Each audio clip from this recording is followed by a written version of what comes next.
came down from heaven, the Son of Man who is in heaven. And the Son of Man must be lifted up, as Moses lifted up the serpent in the desert, so that everyone who believes may have eternal life in him. Yes, God loved the world so much that he gave his only Son, so that everyone who believes in him may not be lost, but may have eternal life. For God sent his Son into the world not to condemn the world, but so that through him the world might be saved. The Gospel of the Lord.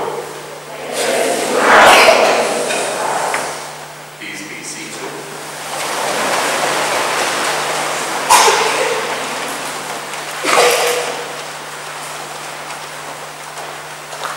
Anyone here with the name of Helena? No Helenas? No Elenas? Oh dear. Because you know it's a very special name. It belonged to two very important women who were called Helena. The first was the most beautiful woman who ever lived, Helen of Troy, and the second one was one of the most powerful women that ever lived, and she was the mother of the Emperor of Rome, and her name was Helen, and we heard her referred to in the introduction of the Mass. But she didn't start out as a queen or a princess. She started out as a waitress in a shebeen. And then she met a handsome young soldier and ran away with him and married him, and he became the Emperor of Rome. Constantius was his name. And then Helena had a son called Constantine. And Constantine grew up, and this is now 200 and some change. 200 years after Jesus' birth. So that's 1,800 years ago. And Constantine became a Christian, and his mother also became a Christian. And many years after she had grown to be a guide to her son while he was emperor, she set out, and she was 80 years old, she set out on a journey to the Holy Land. Palestine to Israel. And there, of course, because she is the most powerful woman on the planet, people were willing to tell her things. And they told her where Jesus had died, and they took her to the spot. And there she got money from her son to build a big church, which is still there today. It's called the Holy Sepulchre, the church around the tomb of Jesus, where he was laid for 3 days. And there she found the cross on which Jesus was crucified, and took it back to Europe. Now she was already 80 years old, and the journey was a hard one, because you didn't have planes, and you didn't have boats, and you didn't have cars. All you had was the muscles of men and animals. And of course Helena, being a lady, had her own muscles to work with too, but she was 80. So it was a very difficult journey for anyone to go to Jerusalem. It's not just a matter of driving up to Joburg and taking a plane. It was a long and difficult journey, and many people couldn't do it. So what Helena did when she got back to Europe with the cross is divided the cross up, and it was sent to many of the important churches in Europe as a small piece, so that people there could make the journey to the Holy Land by simply going to their cathedral church and seeing something important, something that Jesus had touched. In fact, the cross on which Jesus had died, a piece of it in their own church. So the there and then, the far away, became the here and now for many people through the ages after that. The here and now is is the place from which we can change the then and the there. The other thing the cross also reminds us of, and we have that in the first reading, which might sound a little bit strange because it's all about snakes that are on fire.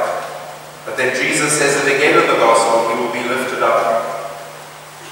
Almost like the serpent that Moses made, the bronze serpent, and lifted up. Because what that cross tells us is the worst that we can do has happened. And the worst that we can do is to take the best person ever who had the life of God fully in him and kill him.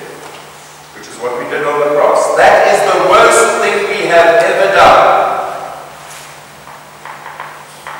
And God has changed the worst thing into the best thing for us.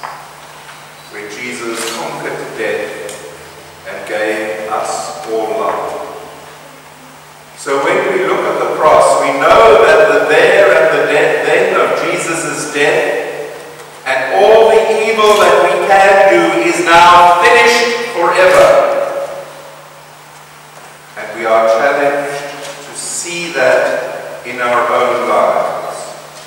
All the cheating is finished forever. All the cheeking is finished forever. All the fights with your parents is finished forever. All the fights with your brothers and sisters is finished forever. All the fights with your friend finished forever. Does it feel that way for most of you? That all of that is now finished forever? Sometimes. In our best moods, it's like that. In our worst moods, we just make it happen all over again. But what the cross of Jesus tells us is that this is finished. But we must be faithful in reminding ourselves that it is finished. That the worst that we can do is finished. That our evil is finished. Because Jesus has given us new life and a new beginning in God. The then and the there of Jesus' cross is over, but we need to remind ourselves it is over. And the here and the now of the angry and the bad things we want to do can be over when we look at the cross of Jesus and believe that he made an end to all those things. And if we act in the here and the now to remind ourselves that the cross and unhappy things we might want to do now we can stop doing, then what are we doing? We are changing the future. We are changing the future to be better. Now, do you want to do that? Change the future to be better. Do you? Yes. I can hear maybe that God here. Yes. You want to change the future? Yes. So how do you do that? You change the now. How do you do that? Change the now.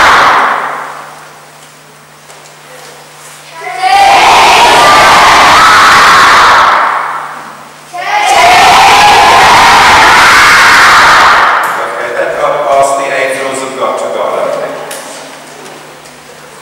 So the cross reminds us that we can change the